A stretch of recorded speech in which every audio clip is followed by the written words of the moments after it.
what is the first thing one should do legally when they've decided that they want to file a divorce? On the legal front, I advise that especially if you're a woman, you ensure that all your jewelry, which is actually referred to as Stridhan, you have a complete hold on your Stridhan. Interference from the mother-in-law's, either the husband's mom or the wife's mom. Yes. That is quite common. I think you'd be surprised with how much they still give weightage to, like, what will the family say? What will the relatives think? But when it comes to emotional abuse, it's behind closed doors. So how does court deal with emotional abuse during a divorce? The job of a good lawyer to do is to build a story. Very recently, a man died by suicide and he held his wife and in-laws responsible for harassment. There is a little bit of a bias in the law. A celebrity said that उसके नाम पे कोई assets नहीं है, सब मेरी mummy के नाम पे है assets. Does the wife and child do not stand a chance to get anything? I think our generation is obsessed with getting married and having like the 100 functions and all of that. I think that is like this crazy obsession. But do you still come across cases of dowry? Girl side ने पूरी शादी कर दी. हमारे tradition में ऐसा होता है. These are like the standard lines that you will hear. Bollywood movies like Kabir Singh, do they normalize toxic behavior? I think your partner cheating on you the first time.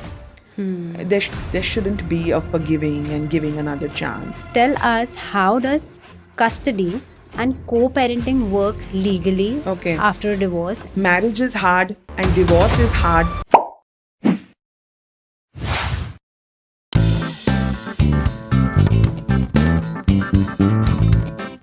Welcome, Kanupriya, to the podcast. Thank you for having me. So I'm going to start on a very casual tone because I know the rest of the conversation is going to be pretty intense. Yeah. Tell me, socially when people meet you, especially couples, are they very cautious so that you don't, grab onto, let's say, red flags because you're such a seasoned divorce lawyer? So thank you for calling me seasoned. But I think now I've gotten used to couples getting a little squirmish around me when they meet me for the first time. So if they meet me for the first time, they'll be a little like, oh, you're a divorce lawyer. Okay, so that does tend to happen a bit. But they realize that I don't bite very soon. So, Let's just say everyone is on their best behavior when they're around you. I don't think so. Okay, that gets me to a thought that divorce is still a very tricky topic in Indian families and Indian culture. So where are we at with respect to social acceptance of divorce in India? I think actually we're really improving. Okay. So, for example, I started doing this about 12 years ago. Even in these 12 years, I've really seen a fair bit of improvement, a fair bit of acceptance. A lot of families come along with their daughters or sons to support them when they come to meet me.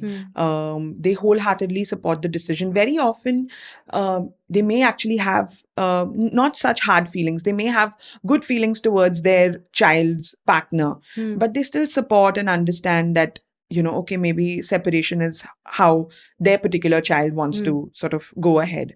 But there is still, I won't lie, there is still a section of society that still will look down upon it, will still get a little awkward around it. So there is still a certain amount of stigma, but we are getting better, I would say. That's good to hear. At least we're moving forward with this thought. Yes. Okay, I want to dig deep into the process. What is the first thing one should do legally when they've decided that they want to file a divorce?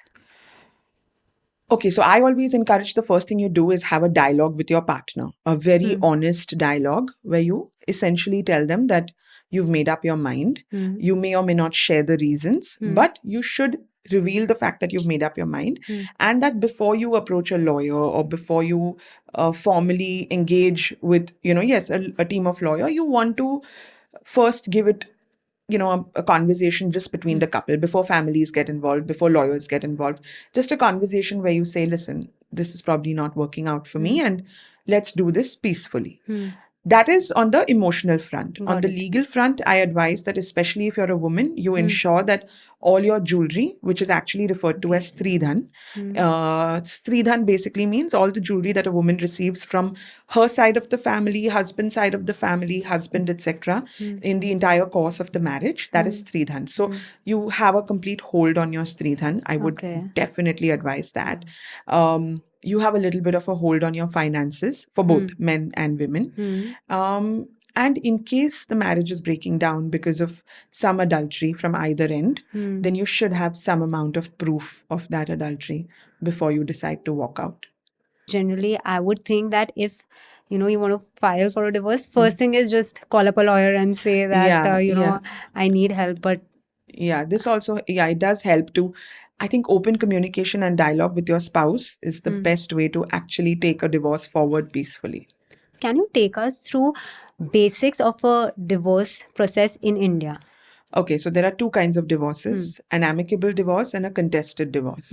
Amicable is peaceful divorce where even though there may be a lot of terms between the parties, between the husband and wife, such as related to their child, related to their finances, properties, etc., everything is discussed and decided amicably. There are consent terms which are drawn up, keeping in mind, everything that has been agreed upon. And thereafter, you go and file that in court. That is a start to end, a maximum of 6-month process, assuming whatever financial obligation, either party has towards the other gets fulfilled in the 6 months. Got it. And a contested divorce is basically more like a one-sided divorce, where essentially you have to prove, whoever wants the divorce has to prove that the other person has been a certain way, and only then you get your divorce in front of the court. Okay. Of course, over there, you can ask for a divorce. You can ask for a financial, like maintenance and monetary settlement. If there are children, then there are discussions of custody, discussions of access to the non-custodian parent. All those factors come before the court.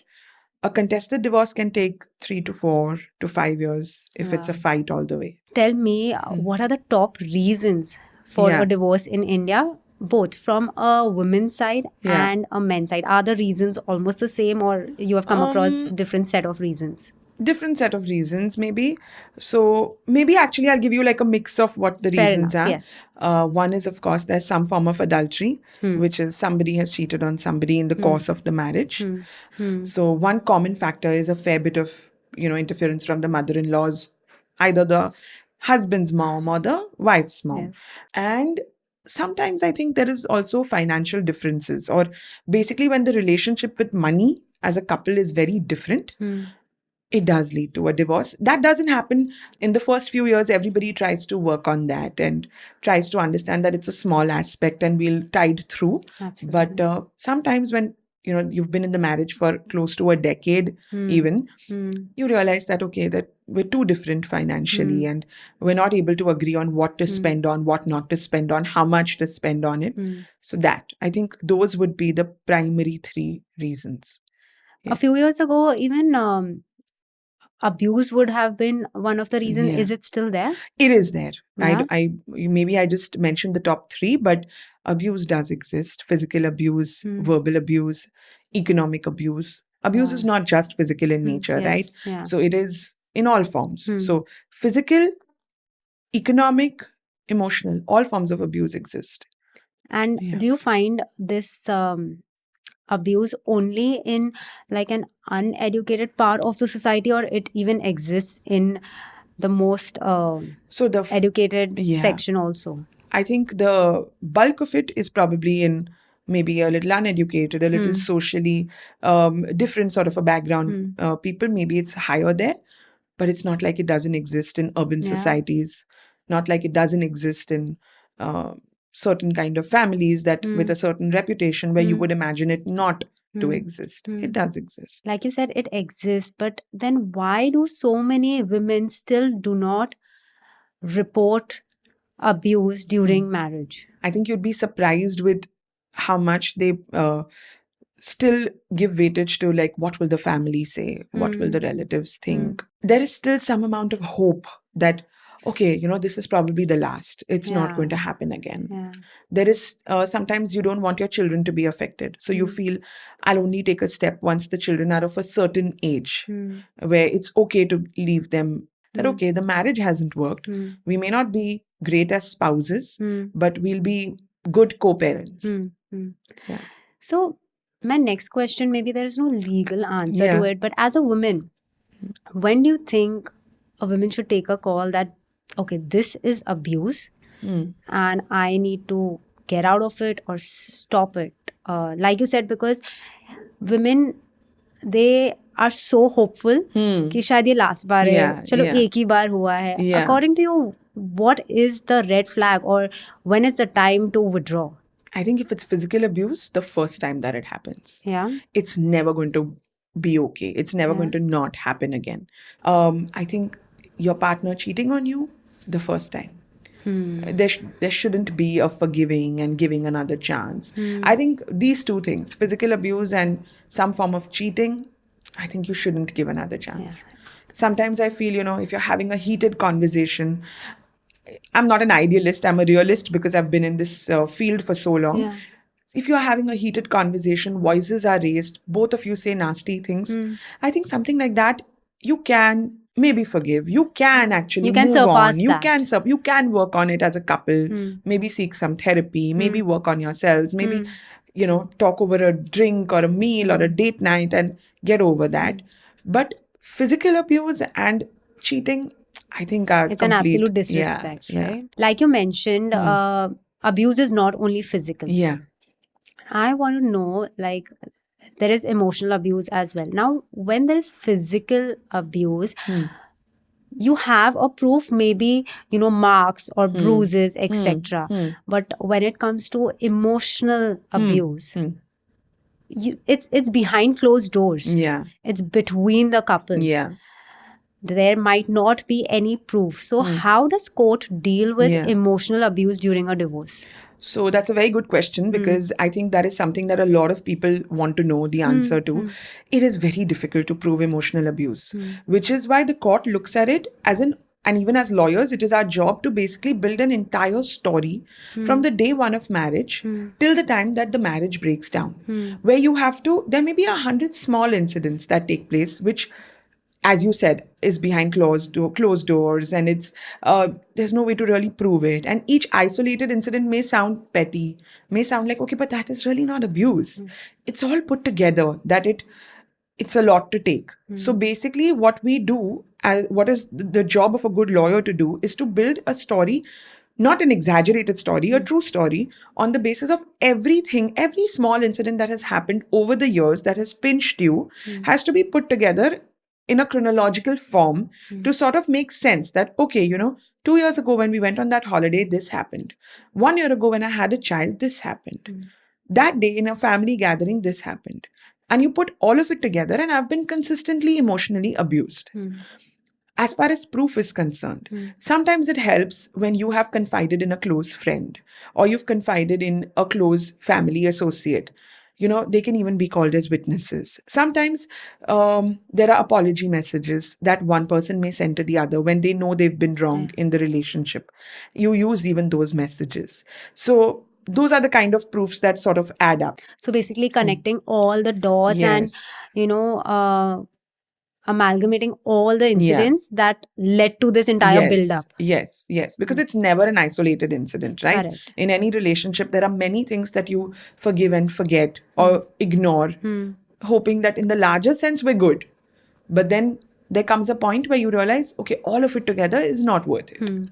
Very recently, a man died by suicide and he held his wife and in-laws responsible for harassment. We are not going to get into that, but that sparks a thought, sparks a bias with regards to abuse. The moment a woman says that I am abused physically or mentally, everyone believes it. But if a man says I am abused mentally, physically, emotionally, there is a sort of, really? Did that happen? So what legal protection do men have? So, there is a little bit of a bias in the law. It is true.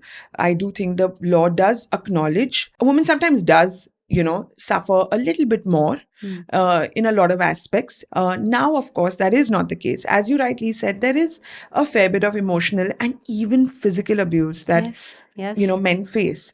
But unfortunately, even though emotional we may accept, as courts they may accept. When you narrate like 10 different incidents, it does sound like something that a man may have suffered through. But physical abuse, it just sounds it's a little more difficult to picturize, just because of physical strength, nothing else. It's just that a man would have probably a little more physical strength than a woman, or a much more physical strength than a woman. I think it's just because of that. I'll give you an example. I've had a few male clients who've been victims of physical abuse, and even for me to stomach that, now I do believe that happens only because I have seen CCTV footage where a man has been brutally physically been abused, been insulted, been sort of dehumanized in that way. But I probably wouldn't have accepted it completely had I not seen the extent of it on CCTV footage. So, but I think slowly we're getting there. Even the courts are getting there. We're understanding that a lot of the abuse is gender neutral. Yeah. That's a good way to put it. Abuse is gender neutral. Again, I'm going to go a little away from the legal conversation, and I'm going to come to this topic that India is really inspired by all the Bollywood movies, or they get very affected by the Bollywood movies or the shows they see. Now tell me, Bollywood movies like Kabir Singh, do they normalize toxic behavior in the name of love? Or Bollywood movies like Thappad encourage women to take a stand for themselves? I'd like to believe it's the latter. I'd like to believe that if anything, you're influenced by a Thappad rather than a Kabir Singh, and you just watch Kabir Singh as popcorn masala, hopefully. But unfortunately, I think movies, shows, etc. influence the entire world, actually, not just, I think it's not just India, but there is a certain amount of influence that entertainment has on the mindset of the people. But what to do? Got it. So we should be responsible when we're creating content. Probably. Okay, so now I'll get the conversation back to our legal conversation. One of the hardest impact of divorce is on kids. It's huge. Tell us, how does custody and co-parenting work legally after a divorce? And firstly, what's the difference between custody and co-parenting? Okay, so basically custody is in two parts, right? The physical custody and the legal guardianship of the child. So by physical custody, I literally mean physical custody. Who is the child going to be with physically? Where will he or she live Monday to Friday to Sunday to, that's literally physical custody. So very often, at least what we try to do is a concept of joint legal custody, which basically means what? Important decisions of the children, which is what is important in children's lives: education, health. Those are the primary two important decisions. Those should be taken jointly by both parents. And the physical custody can be with one parent, for example, the mother, usually the mother. And when the physical custody is with the mother, the day-to-day decisions of the child can be taken by the parent who has the physical custody of the child. Because for day-to-day, you can't consult two people. Even in regular marriages, I mean, where is it that, it's the parent who's with the child for a larger period of time will take the day-to-day decisions. It's only the larger decisions that you take together as parents. So some lawyers, and I would like to believe that I'm one of them, we encourage the concept of joint legal custody so that these important decisions are taken together and the day-to-day decisions are taken by the custodian parent, or the parent with whom the physical custody of the child is. And we do a fair bit of co-parenting, which basically involves joint decision-making, as I said, for education and health. And there should be a fair amount of access or physical time that the non-custodian parent gets with the child. So, for example, if the mother is the physical custodian, which means Monday to Friday to even the weekends, the child is with the mother, the father in that case should ideally get 50% of all the school vacations of the child. Okay. And maybe every alternate weekend of the month. So, say on a Friday, the father can pick up the child from school and drop the child back on Sunday. Every alternate weekend. But, when you do these kind of arrangements, you have to be careful. A child has a schedule. A child has classes, birthday parties, etc. to attend. I mean, as mothers, we know that. Yeah. So, the father has to then ensure that he is able to make the child do homework, take the child for classes, birthday parties, everything. So that the child doesn't feel like completely uprooted, doesn't feel like, oh, these 2 days, everything in my regular life is going to go for a toss. It shouldn't be like that. But then are custody battles equal? Because from your conversation, I get that ज़्यादा करके mothers के पास custody रहती है. Why is that?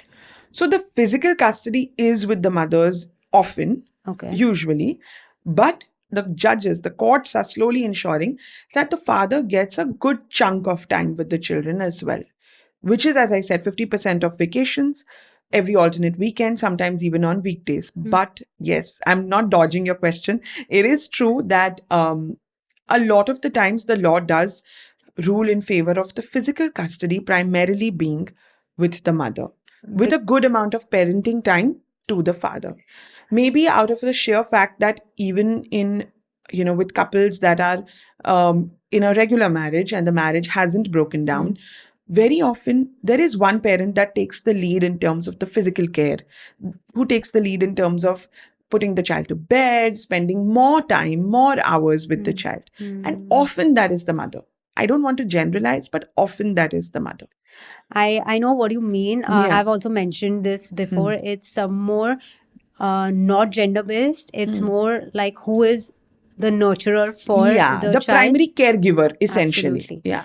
And in most of the cases, it's the it mother. Is but I mean, I have done several cases where the father's work profile also allowed him to be sort of working from home or keeping flexible hours, which is usually a hit that women take, right? That women was my next question. Have you had cases where the father won the physical custody? Yes. Several cases, in fact, which I've actually been lucky enough to work on as well. Those matters where, yes, father has been given physical custody because of the peculiar circumstances of that case. What were the circumstances So for example, this one particular case, of course, I won't name anybody, was when the father had such a work profile. He was self-employed. So he had work hours in a way that he could ensure he spent a lot of the time with the child. She was a 6-year-old girl child. And he could spend a lot of time in the sense that only her schooling hours were when he was very busy with work. Otherwise, he was able to drop her to school, pick her up from school, make sure she gets a snack in the evening, send her down to play, sometimes even accompany the child to play, put her to bed, spend time with her at bedtime. He was able to do all of that. And the mother, in fact, was still struggling to find a job. So she was still looking for jobs. She wanted a certain level of time at her disposal to be able to, give effective hours at a job. And in that case, and the husband's family lived with him. So there was a lot of help that he had at home in terms of, mother, sister, etc., brother, all of that. So keeping all that in mind, the court actually awarded the physical custody to the father because he saw that even though the child is so small, 6 years, which is usually the age that you give to the mother, but the child was more comfortable in that environment. She was well taken care of. She had the physical care of her father at almost all times. So it does happen. So basically, the court generally looks that the atmosphere should be wholesome and nurturing for the child. Yes. And courts usually go in support of not changing too much for the child. So they like to maintain what has been working for the child. They try to continue that. They don't like uprooting the child, so to speak. Fair enough, because as it is, the child is going through such a big change where the parents are separating. So at least if they are in their comfort zone and in their schedule, I guess that really helps. In your experience, what are the most common mistakes parents or couples make during a custody battle? tutoring the child. That's the worst. Yeah. Expecting the child to choose. Speaking ill about their spouse and the spouse's family to a very large extent in front of the child. Emotionally completely blackmailing the child. Those are the, and they don't realize what often happens after a year or two of doing this is that the child then starts to become very intelligent about this, and they start to use that against the parents. Okay. They want something, they will go and ask one parent, and if the parent says no, they will say, oh, but the other parent has agreed to give that to me. And basically, sometimes they really do get very confused in that space, and they actually try to do something which is not healthy for them, not good for them. And that level of tutoring really hampers the child. As opposed to that, if you were to actually separate and you were to sit the child down and tell the child that, very sort of maturely, that we are not getting along, no one is right or wrong, we are not getting along, but we will continue to be mama and papa, we will continue to be co-parents, we still love you much more than, anything else in the world. It's just we both are not getting along. And no one is bad here, neither mom nor dad. We are choosing to be your parents only, not husband and wife anymore. If you were to talk to children like that, divorce is not that hard on them. Okay. They actually understand it. They actually accept that they have two houses. I have seen children who very happily say, yeah, we have two houses. And we have two sets of families and two sets of grandparents, and all of them love us and we love all of it. So it really helps to deal with custody battles in that way, rather than tutoring the child and hoping that the child comes to court and says, I want to be with one parent above the other. It never works in the long run for the children. But tell me, does the court take the child's choices or opinions in consideration, even if they are at a very young age? No. Only after a certain age. So only maybe at around 13, 14. Okay. When a child is slightly older. And even then, there are basically child counselors who are attached to the family court, who will independently have a conversation with the children and try to understand firstly that are they able to understand this concept of mother and father and who is better, etc., or are they just simply tutored by one parent, and whether their opinion should even be taken into consideration. So a child counselor who's attached to the family court usually has that dialogue with children that are above 13 to 14 years of age. Okay. Below that, no. In fact, even children of 13 and 14, we don't always encourage that they should be brought to court or be made to choose. We often try to take the decision either amicably between the couple or with the intervention of the court, but without involving the children as far as possible. Moving on to another topic, which is dowry. Now, dowry is illegal. But do you still come across cases of dowry when you're dealing with divorce cases and settlements, etc.? Yes. Okay. And even in the urban higher societies, it's not as form of gifts. Yeah, exactly. It's not dowry. हाँ, खुशी से दिया, उनकी मर्जी से दिया, उनकी मर्जी से उन गर्ल साइड ने पूरी शादी कर दी. हमारे tradition में ऐसा होता है. These are like the standard lines that you will hear, that in our families, it's a matter of respect to actually host your daughter's wedding 100%. So it's still said, how much ever you discourage that kind of thought, but it exists. And to be honest, very often you will find girls' parents who will very happily say, yeah, it is something that we did willingly. Sometimes they will even say that yeah, we did it willingly because that is our tradition and that is our culture. But जब ऐसे cases में divorce हो रहा होता है, so how does court deal with it then? So I'll tell you only about strictly the divorce part, not the dowry part. I won't deal with the criminal law aspect of it. But in family, in the divorce law aspect, how they deal with it is technically under the law, you're not supposed to get back what you spent on the wedding. It's not like a strict law that jo aapne shaadi mein lagaya, wo you will get back. But of course, as I said, the jewelry, always goes to the woman. That's her stridhan. Okay. Whatever side she got it from, whoever paid for it, it goes to the woman. If there is a lot of money that has been put into the wedding by one side of the family, that is also considered in the form of maintenance towards the wife. It is a factor that is considered by the court in the form of giving maintenance to the wife when it comes to divorce settlements. Of course, there are separate criminal proceedings that one may initiate for dowry demands, but that is distinct from this. Now that we are on this financial circumference of divorce, there's another term, prenup.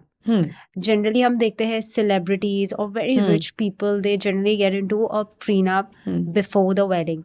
Tell me, is prenup legal in India? No. So prenuptial agreements are not legally binding in India. They are not enforceable in Indian courts. Okay. However, even I as a lawyer also encourage parties of a certain maybe financial disparity where one party may be of a certain financial background and another of a very different one to enter into a prenuptial agreement, even though they are not legal. The main thing is that everybody should know they are not legal, they are not binding, they cannot be executed in a court of law.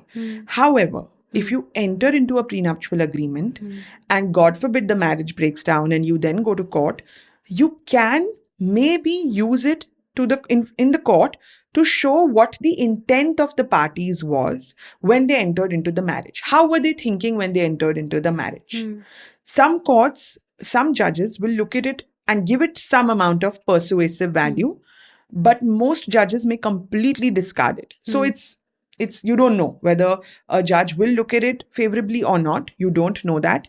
But there's no harm in just entering into it and maybe trying to use it in the future if need be. But why prenup is not legal in India? Because in India, marriages are considered to be a sacrosanct relationship, not a contract. So you can't enter into a contract with respect to a marriage because a marriage is not a contract. Do you think we should have prenup in our divorce Yeah, it would system? help. It would really help. Yeah. That is, I think, the need of the hour. With the way the society is moving, the way couples are financially independent. It's not that the woman is financially reliant on the man. Most women are not now. It's progressing where women are also sort of in charge of their own finances. I do think prenuptial agreements should be made legal. Moving from prenup to alimony, I want to discuss alimony from both a woman's point of view and a man's point of view. First, we'll take the woman. Tell me, can a man refuse to give alimony to a woman? And if that happens, how does a woman secure her future? And if she has a child, her child's future? So a man may refuse, but if the court is intervening, the court looks at all factors. So there are 4-5 factors. I'll maybe just list them down. The income of the husband, the income of the wife, the difference between their two incomes. If, for example, the wife is not working, why is she not working? What is the reason? Was it that she was made to not work by the husband? Was it that she's taken a sabbatical because of the birth of a child? Why is it that she's not working? What is her educational qualification? Which means even if someone is not working, what is their capacity to earn? What if they were to go and earn, what would they realistically make? What was the standard of living of the couple when they were happily married? Which means who spent on what? How much was spent on what? What are the other dependents that the couple has? So children, parents, etc.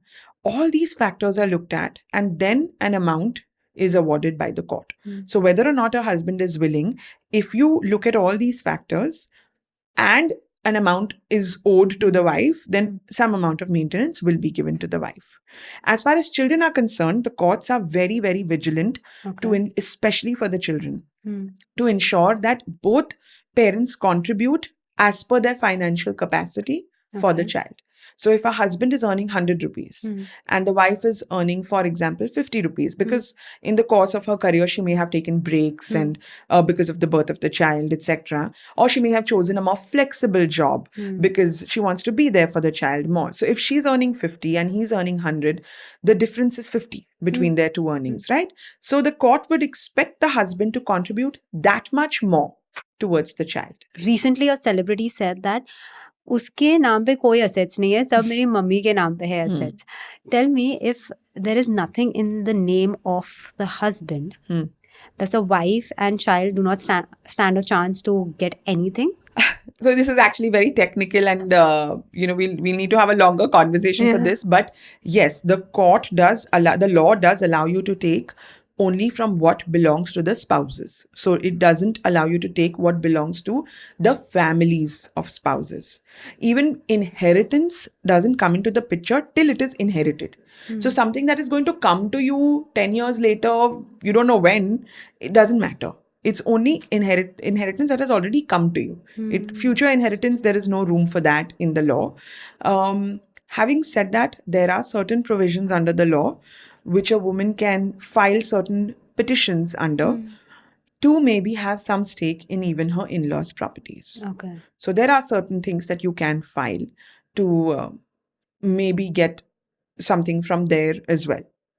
Yeah, but so basically, if you file a case of domestic violence and the in-laws are a part of that proceeding, then you can claim financial settlements or compensations from even the in-laws. So it's not as simple as that, okay, I have nothing in my name. There are many layers. Yeah, there are many layers to it. Yeah. In fact, that is one statement that has really created a lot of ripple effect in the normal people's lives, because I think a lot of men have just transferred everything to their parents and gifted everything to their parents. And now they've come and said, okay, now there's nothing on my name, so I'm not going to, fulfill any financial obligation. But it's not as simple as that. Yeah, I hope there is a way out, and it can't be so black and white, right? There is. In fact, the courts will trace back as to when you gifted something, and was it after issues arose in your marriage, and did you simply just gift something to your family because you did not want your wife or your child to get a share from that? So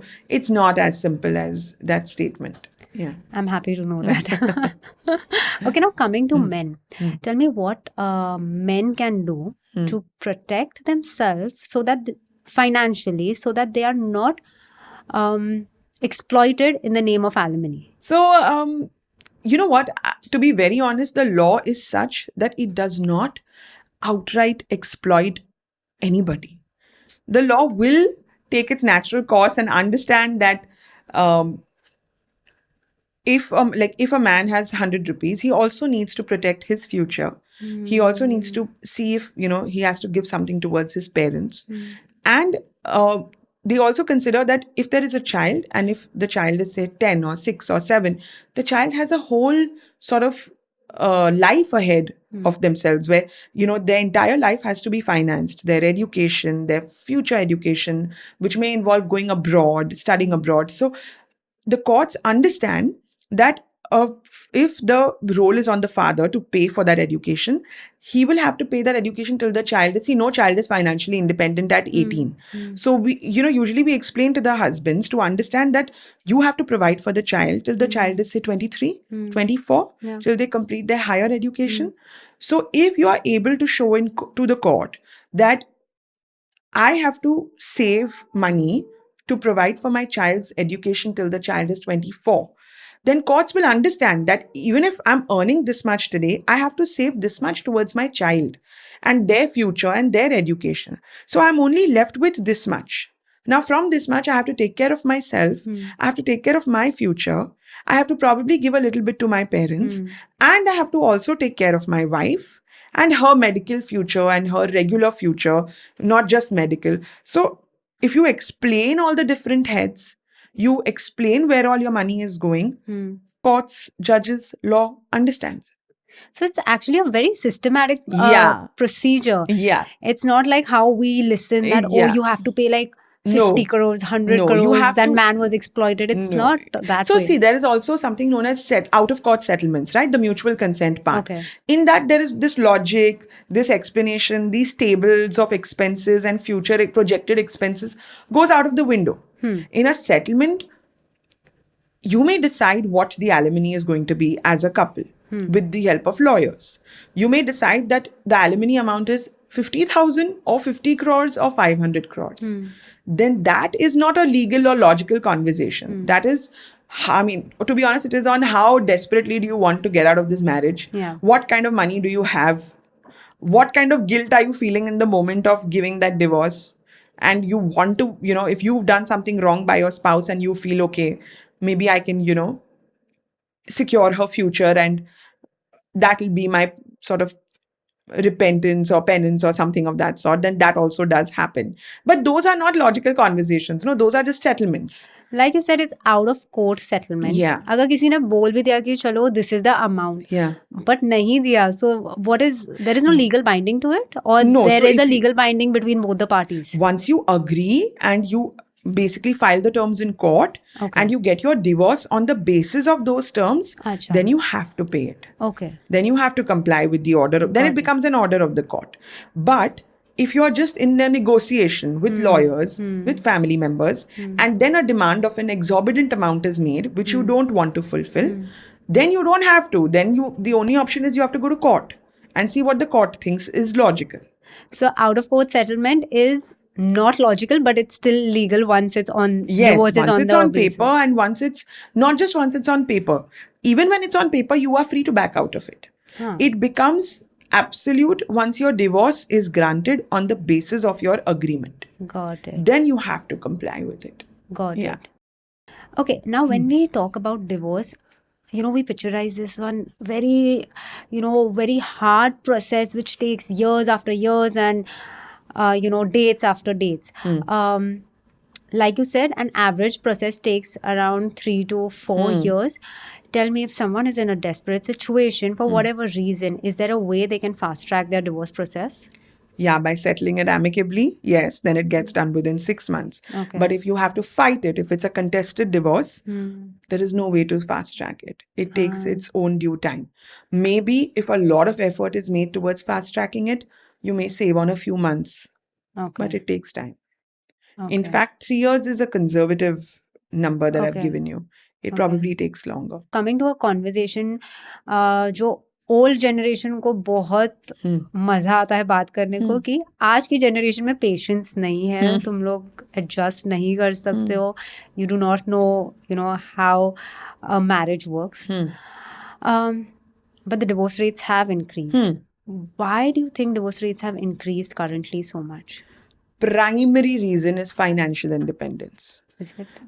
The main reason is because earlier it was difficult for women to imagine their lives without being married, in the sense that because of the stigma attached to divorce, their families may not take them back, may not be willing to financially support them.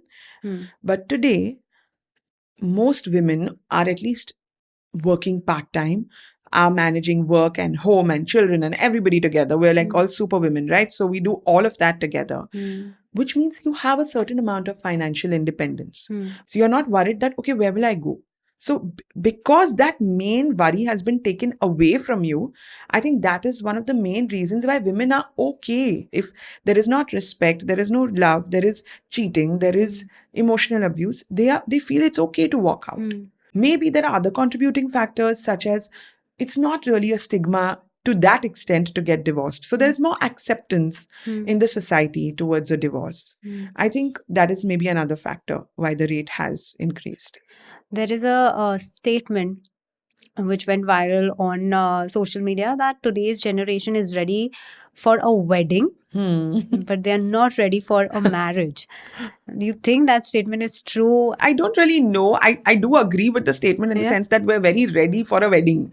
I think our generation is obsessed with getting married and having like the 100 functions and all of that. I think that is like this crazy obsession that I think people do have.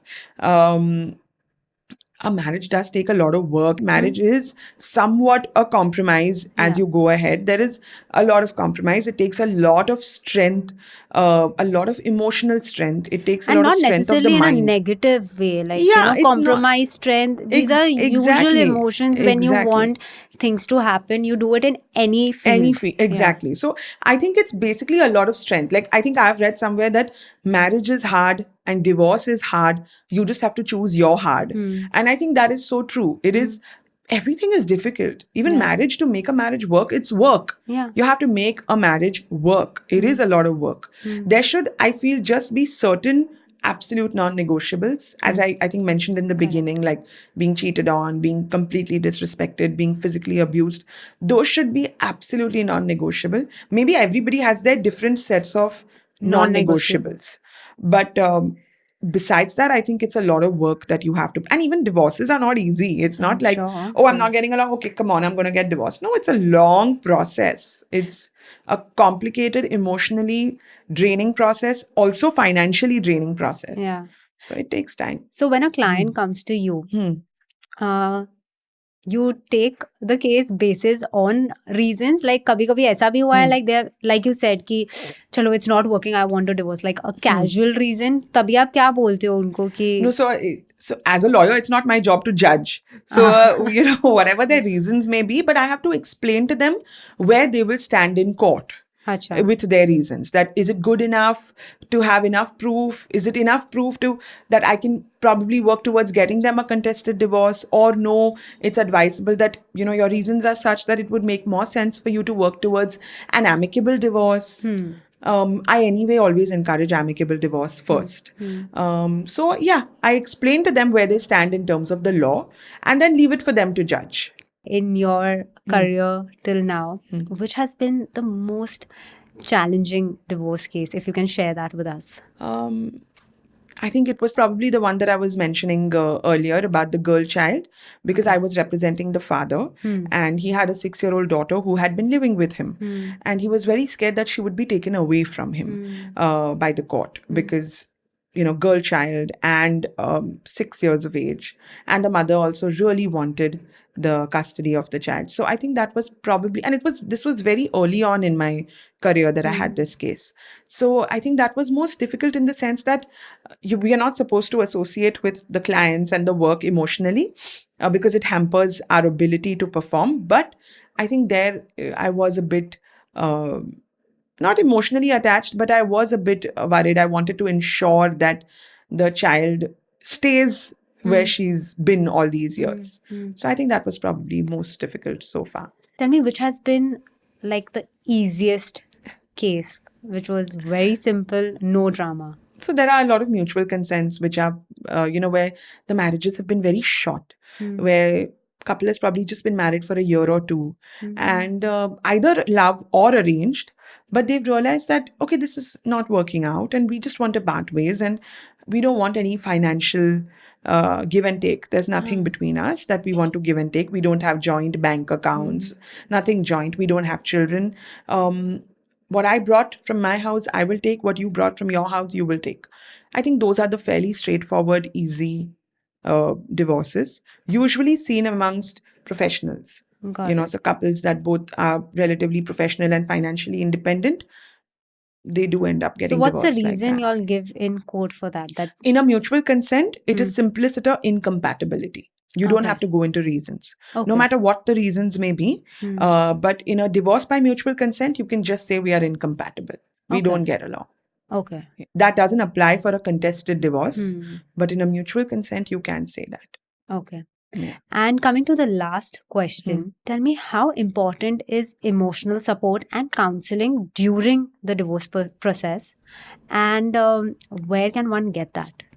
Very important, whether for a man or a wife or a woman or children even. It's very important that there is some amount of counseling that they do go through. In fact, I don't think you'll ever find a good divorce lawyer who doesn't have about 4 to 5 good counselors' numbers saved.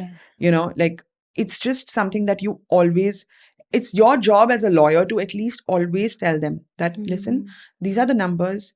This one is good for women. This one is good for men. This one is good for couples together. This one is good for children. Please go and speak to somebody during this process. Because I think half the battle is won if you're strong emotionally in that process. And it's not easy to be emotionally strong in that time. So I think building up yourself emotionally is most important during a divorce battle. Divorce is definitely a tough process. And thank you so much for being very honest about this conversation. But that's not the end of the podcast. I'm going to move to a segment which is called Quick 10 with Zahra. I'm going to ask you questions. 10 questions. And you have to answer them rapidly. Okay. Yeah. And one word answers. Depends on you. As far as they are rapid, I'm okay with it. Okay. Okay, so let's begin. Should divorce mediation always be the first step? Yes. Okay. Is joint custody becoming more common in India? I hope so. I want it to, yeah. Yeah, we all want it. Should be that way. Easier for the kids, right? Definitely. Yeah. Next one. One legal right every woman should know about. Stridhan. Jewelry, basically. That all the jewelry that you've received, right from the time of the roka till the time of the divorce, belongs completely to you, with the exception of heirloom jewelry. But let's not get into that right now. Okay. Financial independence before marriage, myth or must? Must.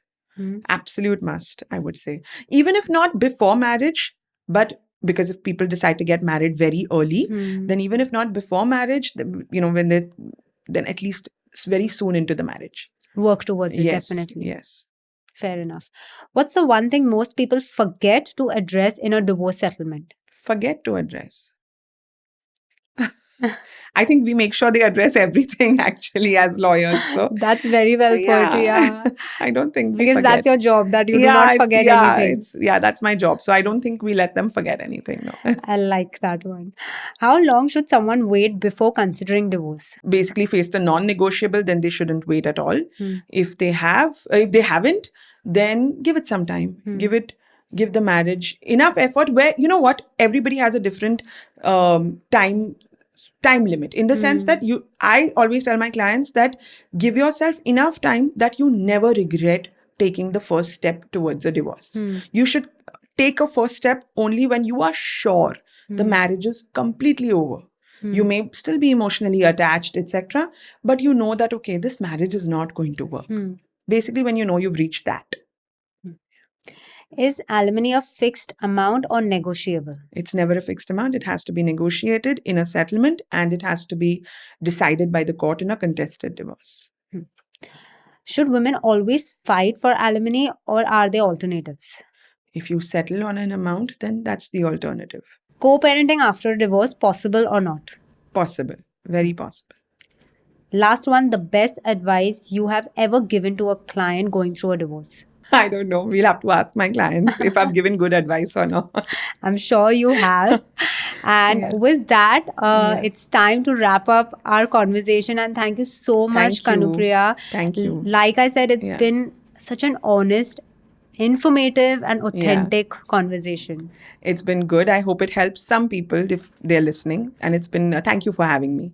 I'm sure it's going to give clarity to people who are currently going through difficult times. Yes. Yeah. I hope so. Thank you. And that's it for this episode. Hope you'll enjoyed this conversation and found it as relatable and heartwarming as I did.